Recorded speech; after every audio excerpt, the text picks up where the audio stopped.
Hey guys, আজকে আমি নিয়ে এসেছি শ্যাডোবট প্রোর একদম নতুন ভার্সন, যেটা হচ্ছে ভার্সন 4। তো এই ভার্সন 4-এ আমি যদি স্ল্যাশ ড্যান্স লিখে এই মেসেজটা সেন্ড করে দিই, তাহলে দেখতে পাবেন আপনারা সঙ্গে সঙ্গে আমার আইডিতে কিন্তু 409টা রেয়ার ইমোট চলে আসবে। এইবার যদি আমি স্ল্যাশ স্ক্রিন লিখে এই মেসেজটা সেন্ড করে দিই, তাহলে আপনারা দেখতে পাবেন সঙ্গে সঙ্গে আমার আইডিতে কিন্তু সব ইউনিক বান্ডিল গুলো চলে আসবে। আর একটা কথা কি গাইস, এইবার শ্যাডোবটের ভার্সন 4টা ইউজ করা একদম পানির মতো সহজ। তো তোমরা কিন্তু শ্যাডোবটের ভার্সন 3টা ইউজ করতে পারো নেই, কারণ ওটার লিঙ্কটা ব্লক হয়ে গেছিল। তো যারা ইউজ করতে পারো নেই তারা এই ভার্সন 4টা ইউজ করো, এটাতে কোনো সমস্যা হবে না। এইবার তোমরা যদি এই শ্যাডোবট প্রোর নিউ ভার্সনটা নিতে চাও, তাহলে দেখো বায়োতে আমার ওয়েবসাইটে লিঙ্ক দেওয়া রয়েছে, ওই লিঙ্কে ক্লিক করে আমার ওয়েবসাইটে গেলেই কিন্তু তোমরা এই নিউ ভার্সনটা পেয়ে যাবা। তোমরা সবাই ওখান থেকে নিয়ে নিও।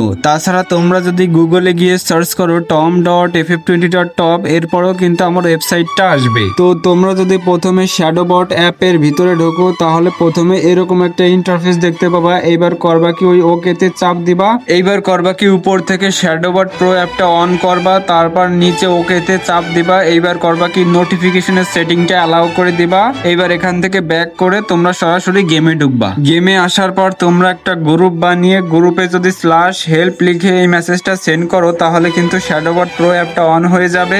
এবার তোমরা ব্যাস শ্যাডোবট প্রো অ্যাপটা ইউজ করো আর মজা করো। তো ভিডিওটা ভালো লাগলে একটা লাইক করে যাবেন।